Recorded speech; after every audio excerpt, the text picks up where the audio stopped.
What is up, Babylonians? Dan was here, your undisputed favourite member of Babylon. If you say anything other than that, then I'll be hugely disappointed and I might cry. But leave a comment below, let us know if that is obviously facts. Right, today we're going to be looking at a Trickster build. So you may have already seen me using this Trickster build in the last couple of streams. And it's worked out quite nicely for me. We can do around about like 600k to a million per shot.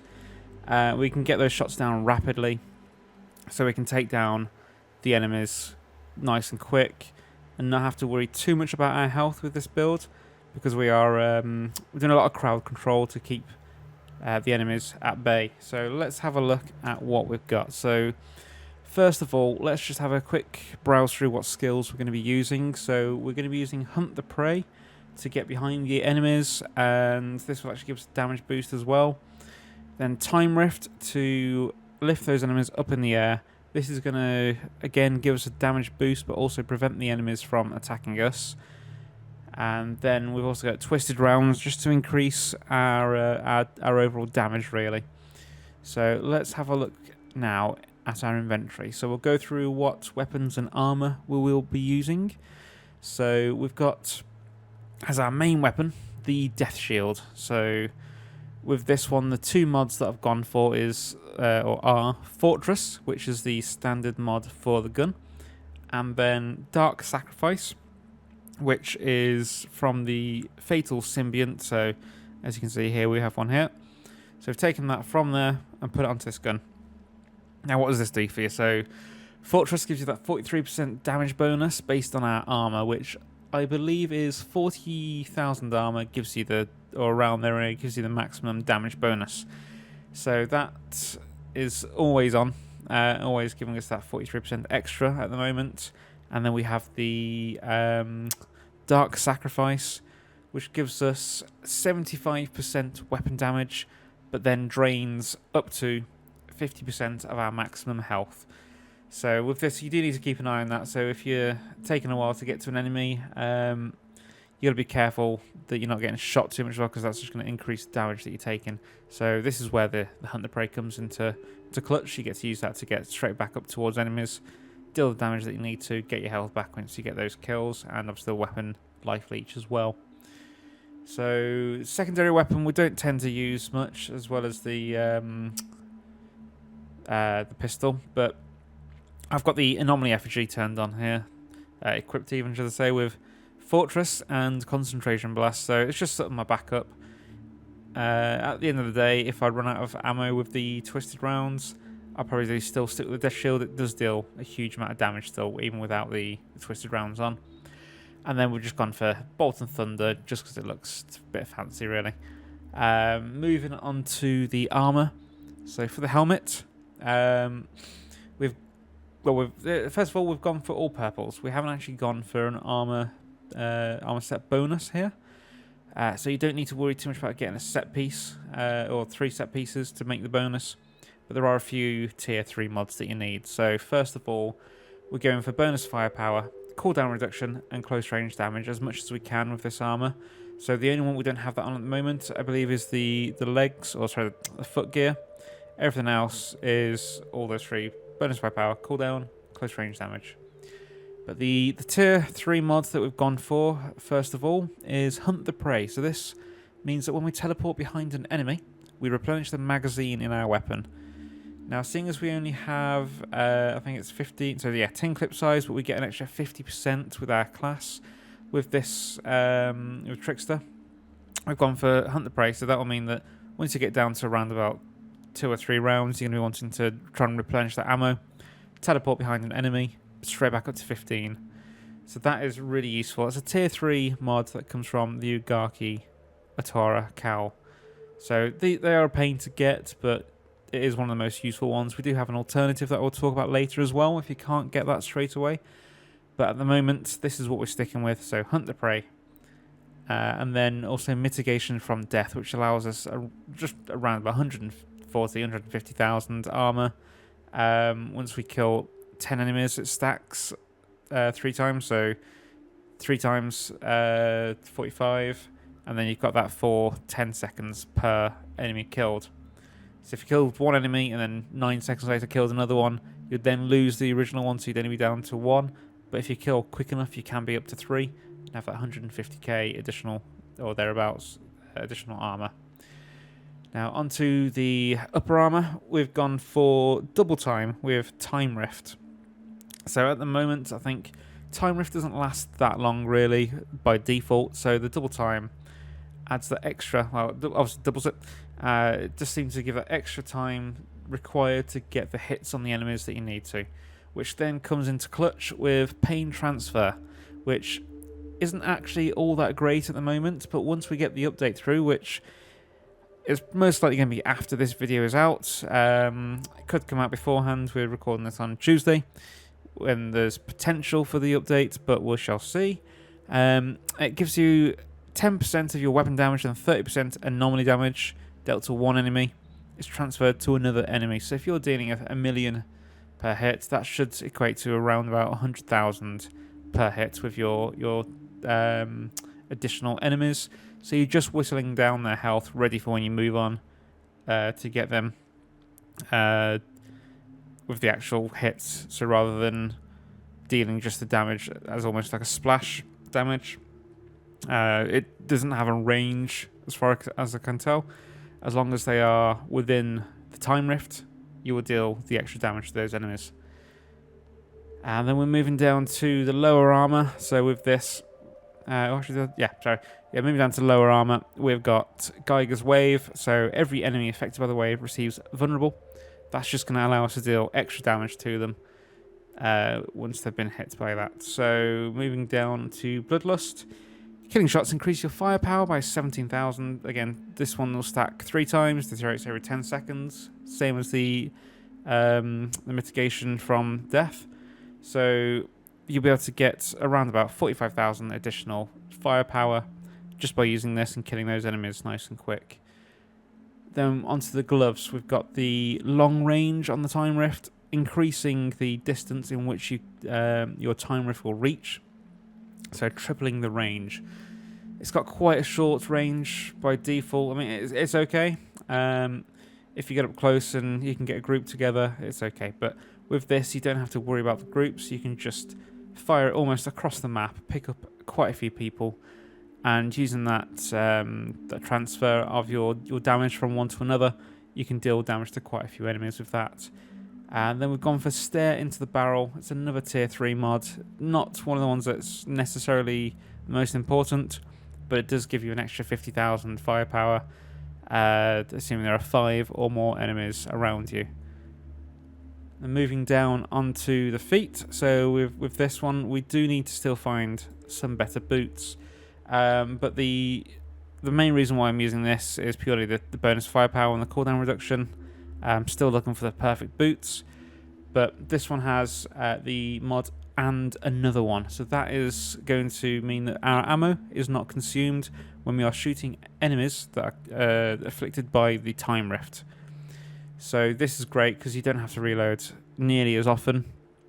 It's quite similar to there's mods where you can critical hits don't use ammunition, etc. But with this one, as long as they are affected by the Time Rift, and you can see that they are because they are floating up in the air, you are guaranteed to not use your ammo as long as you hit them.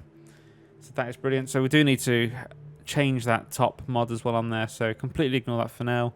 We are working towards that, but this is still a brilliant build.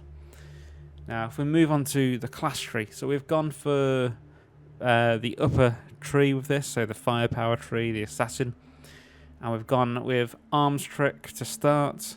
Then we've moved down to armor piercing. This is more so because we don't really care about the reload time, because we're not planning on ever reloading. We'll be reloading by teleports behind enemies, which is instantaneous. And then we've got the death probability, increasing weapon damage by 8%. Arms trick, increase close range weapon damage by 15%. And then we've got the shotgun master giving us an extra 15% damage with shotguns, and a 20% chance of increasing the weapon drop chance. But we're not too fussed about the moment. We've got all the equipment we need, but it is useful if you are just starting out and you haven't got the death shield. Then this is definitely great for you, because it will give you that additional chance of getting that death shield as well. And then we've gone for Deadly Shadow, which is critical damage by 20%, and the Equilibrium, which decreases the cooldown of our movement skills, which is the Hunt the Prey, by 15%. Arms Trick again, increasing the close range damage by 15%. And then we've got the Disruptive Firepower. When we activate a Deception skill, which is our Time Rift, will give us an additional 35% weapon damage for 8 seconds. And then we've gone for Outright Executioner, which activating movement skills actually increases the weapon damage again by another 35%. So what I try to do is teleport up to an enemy or use Time Rift and then teleport. And then you've got that massive boost in damage then. And moving on, we've got Singularity, so decreasing the cooldown of Time Rift there for us.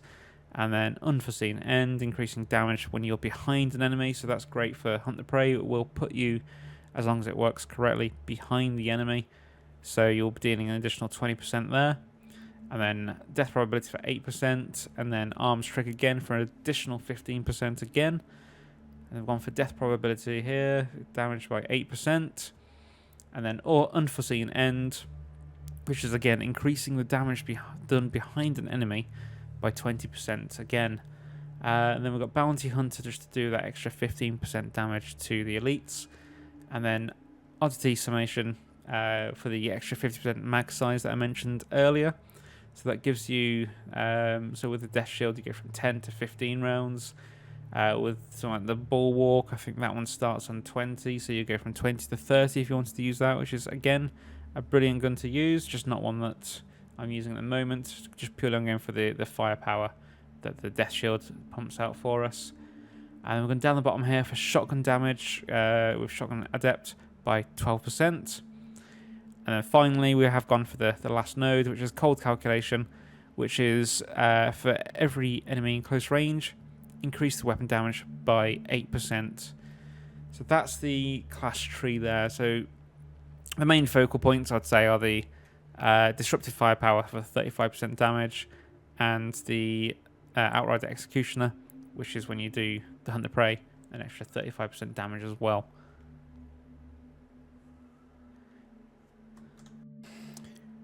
Now, as a side note to mods that you can sort of swap out, so the and another one where the shots on enemies affected by the skill do not consume ammo.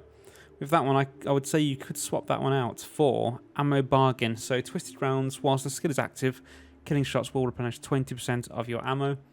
So as long as you are getting the kills, you get 20% back of your maximum ammo. So with a Death Shield, that would be 3 rounds every time you get a kill. So as long as you're killing in 2 rounds, you'll never run out of ammo, or 3 rounds, you'll never run out of ammo. If you're doing 4 and then you get the kill, then you would be 1 shell down, but you've still always got that Hunt the Prey to fall back on to get your ammo back as well.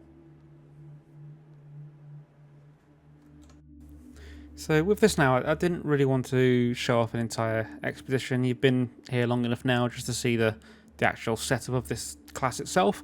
So you probably want to go away and actually do it yourself, but I thought I'll show you some of my sort of favourite bits of the expedition. So mostly the first section, the second section, and then onto like the Broodmother at the end, just so we can show sort of how it works with different enemy types. So as you can see, nice and mobile. You can get up to the sniper at the start nice and quick. You can then use your Time Rift on multiple enemies to get that sort of damage across multiple enemies all at once.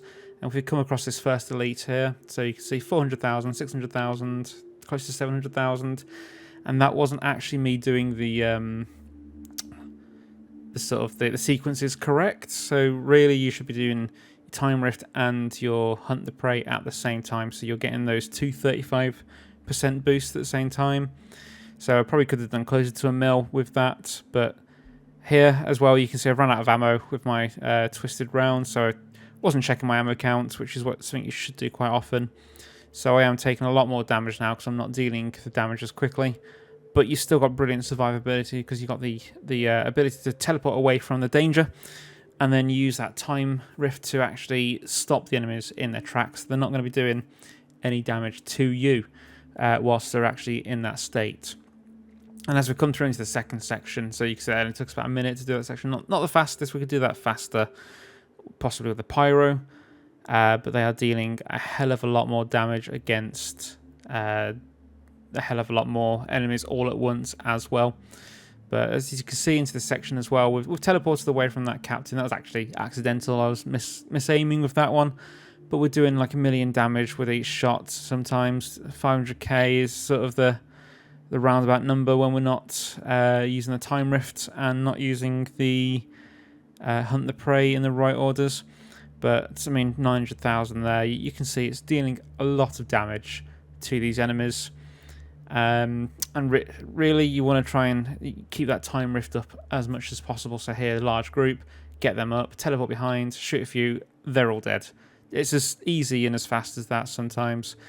You just got to keep an eye on that ammo. So constantly teleport, hunt the prey, teleport around, use your time rift, and then deal that damage. So here, we're running low on ammo, so get behind them, get a few shots on them, dealing that high amount of damage. So it's nice and easy. It's just simple. 2 simple rules to follow. Time rift, teleport. I suppose you could say 3. Shoot.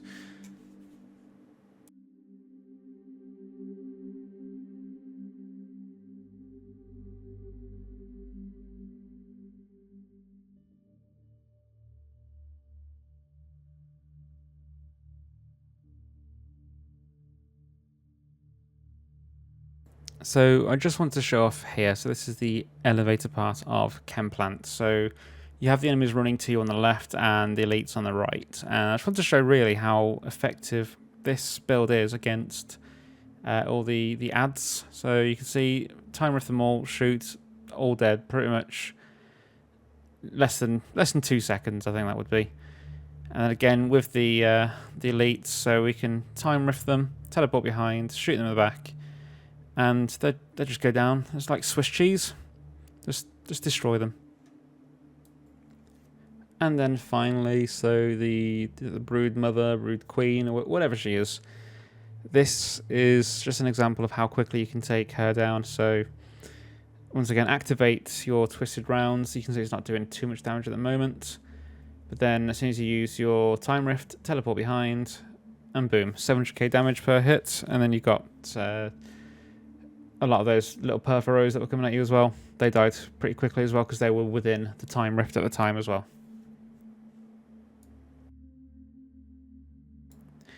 I hope you enjoyed the build, and I hope you try and follow it. Give me any tips and advice on what you think could be changed, other than those boots at the start. So say we will change them once we have some better ones to actually use. But I think as a whole, it's a pretty solid class, a pretty solid build. I do quite enjoy the techno. I'm looking to maybe have a bit of fun with the anomaly build soon as well. But any hints and tips from you guys as well are always welcome, and we'll look forward to hopefully seeing that Outriders update. And as always, enjoy.